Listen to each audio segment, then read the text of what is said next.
पंढरपूर पासून अगदी जवळ पंढरपूर ते जुना कासेगाव रस्त्यावर लोटस स्कूल नजीक सागर डेव्हलपर्सच्या माध्यमातून आम्ही घेऊन आलो आहोत ओपन प्लॉटचा भव्य प्रकल्प शिवनगरी।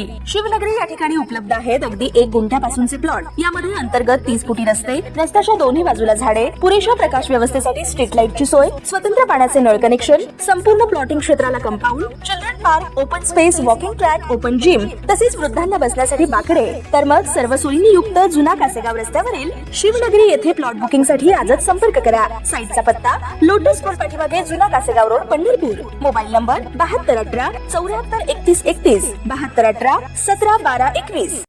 ताज्या घडामोडी पाहण्यासाठी आमच्या YouTube चॅनलवरील PVR म्हणजेच पंढरी वार्ता या न्यूजला सबस्क्राइब करा आणि शेजारील बेल आयकॉनवर क्लिक करा। अध्यक्ष महाराज, धन्यवाद अध्यक्ष महाराज। मी पुरवणे मागण्यावरती बोलण्यासाठी उभा आहे।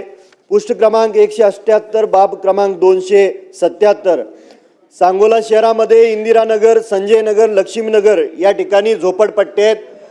1980 पासून त्या ठिकाणी लोकवस्ती आहे।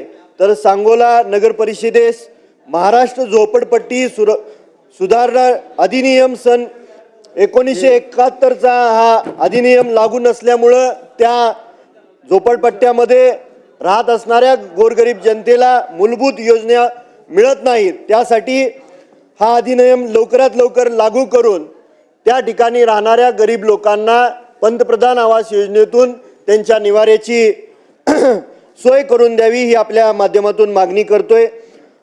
पुष्ट क्रमांक 176 बाब क्रमांक 177 या सांगोला शहरामध्ये आणि महाराष्ट्रातल्या सर्व शहरांमध्ये जी पंतप्रधान आवास योजनेच्या माध्यमातून 2.5 लाखाची जी निधी आहे ती तुटपुंजी आहे, तो निधी 5 लाखापर्यंत वाढवून मिळावा ही आपल्या माध्यमातून सरकारला विनंती करतोय।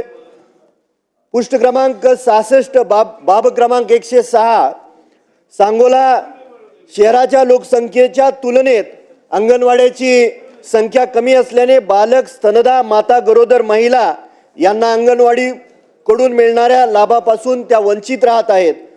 त्या कारणाने आनंदनगर, संजय नगर, महात्मा नगर, लक्ष्मीनगर, यश नगर, नरेंद्र नगर, बनकर वस्ती, चिंचोली रोड अशा अनेक भागात पूरक पोषण आहारापासून बालक व गरोदर महिला वंचित राहत आहेत।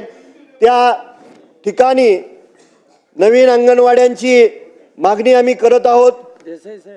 पुष्ट क्रमांक 66 बाब क्रमांक 106 शहरामध्ये सांगोला शहरामध्ये झपाटीने नागरीकरण वाढत आहे आणि दररोज नागरी भागामध्ये 10,000 हून अधिक मेट्रिक टन कचरा निर्माण होतोय आणि या घनकचऱ्याची विल्हेवाट लावण्यासाठी 1000 लोकसंख्येमागे एक सफाई कामगार असून बाह्य यंत्रणेद्वारे जवळजवळ 130 कंत्राटी कामगार काम करत आहेत।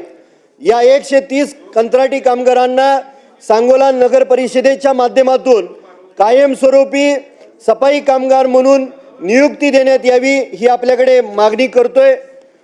पुष्ट क्रमांक 73 बाब क्रमांक 114 सांगोला शहरामध्ये मूलभूत सोयी सुविधा उपलब्ध होत असताना वाढती गुन्हेगारी कमी करण्यासाठी सांगोला नगर परिषद हद्दीमध्ये ठिकठिकाणी CCTV यंत्रणा बसवणे गरजेचे आहे। त्याचबरोबर रस्त्याच्या दुतर्फा स्ट्रीट लाईटची गरज आहे, ती आपल्या माध्यमातून शासनाला मागणी करतोय। ती मागणी लवकरात लवकर मंजूर करावी। त्याचबरोबर शहरामध्ये भूमिगत गटारीची कामं चालू आहेत आणि भूमिगत गटारीची कामं चालू असल्यामुळे खोदकाम झालेलं आहे। सर्व जनता धुळीनं त्रस्त आहे। तर भूमिगत गटारीचं लवकरात लवकर काम पूर्ण करून द्यावं आणि त्याचबरोबर अंतर्गत शहरातली जी अंतर्गत रस्त्याची दुरावस्था झालेली आहे त्याच्यासाठी शासनाने निधी उपलब्ध करून द्यावा। त्याचबरोबर शहरामध्ये एक डम्पिंग ग्राउंड आहे, ते डम्पिंग ग्राउंड लोकवस्तीमध्ये आलेलं आहे, त्याचं स्थलांतर करून द्यावं। कब्रस्तानसाठी वाढीव जागेची मागणी ती शासनाने मंजूर करावी। त्याचबरोबर आजी माजी सैनिकांची संख्या तालुक्यात आणि शहरामध्ये जास्तीची आहे, त्यांच्यासाठी सैनिक भवन मंजूर करून द्यावं। त्याचबरोबर होलार समाज, नाभिक समाज, डवरी समाज, गाडेवाले, बागवान, खाटीक समाजाची समाज मंदिरांची मागणी आहे, ती लवकरात लवकर मंजूर करून द्यावी। आणि स्वर्गीय गणपतरावजी देशमुख साहेबांनी त्या तालुक्याचं प्रतिनिधित्व जवळजवळ 55 वर्ष केलं आणि त्या महामानवाचा त्या शहराच्या मध्य ठिकाणी एक स्मारक होण्याची मागणी आहे। त्या स्मारकाची मागणी करत असताना शासनाने तात्काळ ती मागणी मंजूर करून त्या ठिकाणी भरीव निधी उपलब्ध करून द्यावा एवढी आपल्या माध्यमातून शासनाला मागणी करतो। धन्यवाद।